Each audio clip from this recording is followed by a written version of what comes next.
Well, hello. I hope you're doing well. It's Monday. It's Yolanda. That means it's time for everybody at the table. And what it is August already. Time is swiftly moving. My grandma would say, time is indeed winding up. I am so grateful to still be here with you, narrating, instigating consciousness around how we bring everybody to the table, which brings me to our focus this morning on whose responsibility is it to save our communities. I attended a church conference this week that centered around spirituality, the church, social justice, and community development. Every plenary session, class, sermon seemed to come back to the same idea, or it was actually orchestrated to come back to the same idea of how do we move beyond simply gathering in our places of worship and actually take our faith into the community. And that's not a foreign thought. We see that practice often in faith communities. I know the case. I'm a Black woman. You all know I do this conversation from the lens of being a Black woman and a Black woman of faith as one of my tenets of my being. And in my tradition, in my faith tradition, it has always been the church that has been largely involved in helping communities thrive, particularly because in the Black African American experience, we didn't have any other choice, especially during the era of civil rights, Jim Crow, slavery, which is the majority of our time and history in this country. We only had ourselves to defend ourselves. So the church has always been deeply steeped in community involvement. But I will say we have gotten away from that in recent years. And so this conference focused on that engagement of whose responsibility is it to save our communities. I sat through a session entitled The Beloved Community, taught by Dr. Clifton Clark, which focused on the theology practice of Dr. King. And I couldn't help but think about the entire period of the civil rights movement. When we look back at that period in our country's history, so much of that movement was led by local pastors, local churches, and faith communities. Dr. King and the Southern Christian Leadership Conference of the SCLC brought together pastors, churches, rabbis, imams, and people of different races and faith traditions around one common vision, which was to show love in the face of physical hate and violence. His vision wasn't just about ending segregation. It was about creating a society where all people could flourish together and thrive. And a part of that thriving is economic advancement. And that was a large part that was left out. But that's a topic for another day. That idea has stayed with me in the past couple of days and was already the focus of this conversation and what I wanted to talk about, but it kind of just sewed the thread together of where I want to guide us and open us up to consciousness about today. Because when I look around, I think we have drifted so far from this idea. When we see homelessness, housing insecurity, food insecurity, communities struggling with unemployment, inflation stretching families beyond what they can carry, and a steep increase in individuality in our community. Think about it. Let's take the phone. When you and I were growing up, you had a family phone and you had to share that phone.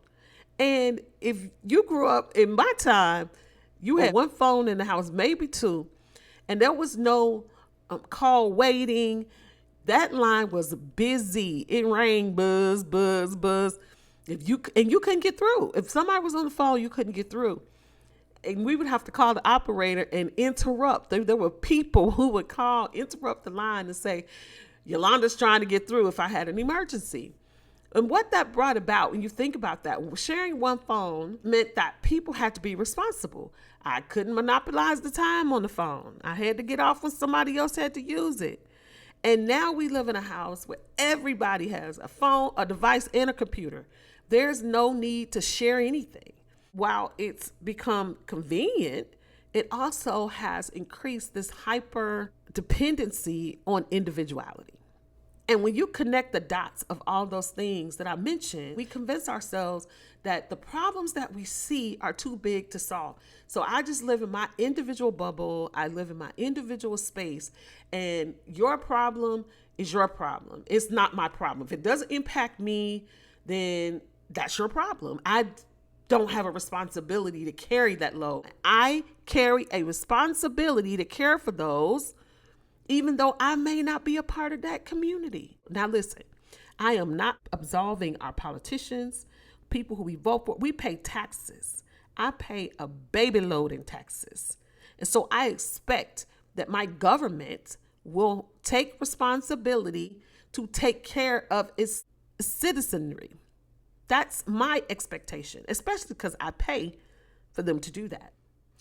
Government has a responsibility to help change our community. Businesses have a responsibility. Those who make money off us have a responsibility to invest in the communities that they are making money from. Schools, churches, neighborhoods, HOAs, block clubs, everybody has a role. So Yolanda, where are you going? What's your point today? My point is seen in the actions of a young lady. Y'all know I'm a TikToker. You know I love TikTok. Found on TikTok. Her name is Blue the Doula. And I'm going to show a clip at the end of this podcast so you can see Blue. Blue the Doula lives in Cincinnati, Ohio. She is a yoga practitioner, and she is an African-American woman, and she drives around her inner city community with yoga mats in the back of her car. And she goes up to anybody she sees gathered outside, whether they're sitting on a stoop, outside of a business, whatever they're doing, and she invites them into a yoga practice session. She has mats in her car. She gets out and she asks them, "You want to do some yoga?" And it's the most unsuspecting group of people who she winds up doing yoga with.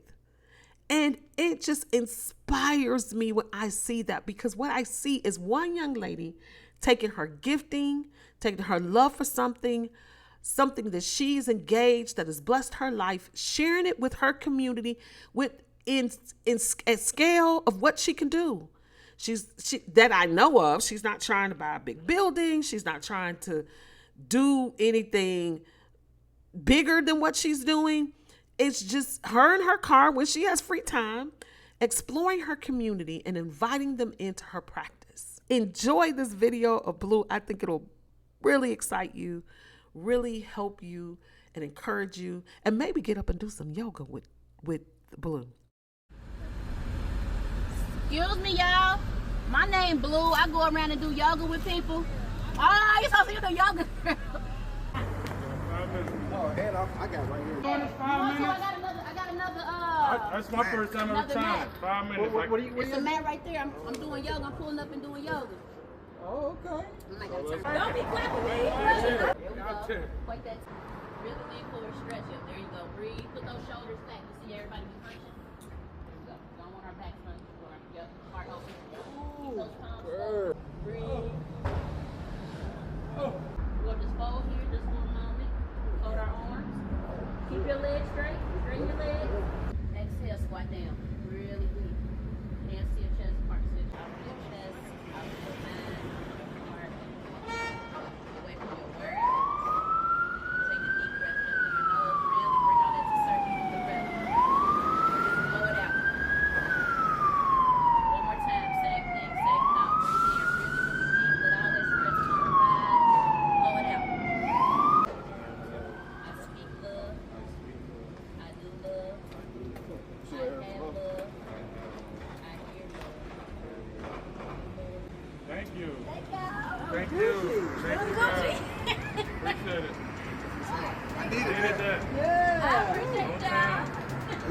Hey, man, the universe is going to bless you for that. You know what I mean? Like, that's pretty I good. appreciate you and thank you for pulling up Pulling too. up You got a every card? word. That's why I'm doing it though. I'm into meditation. I ain't been able to do it in a long time. So that was like so on time. Ain't no rest on that. Yeah. These are my thoughts. Tell me what you're doing, what you want to do. What can we do together? This community is virtual, And some of us live in the same physical space. So what can we do together to help make the community better? Until next time, take care and dine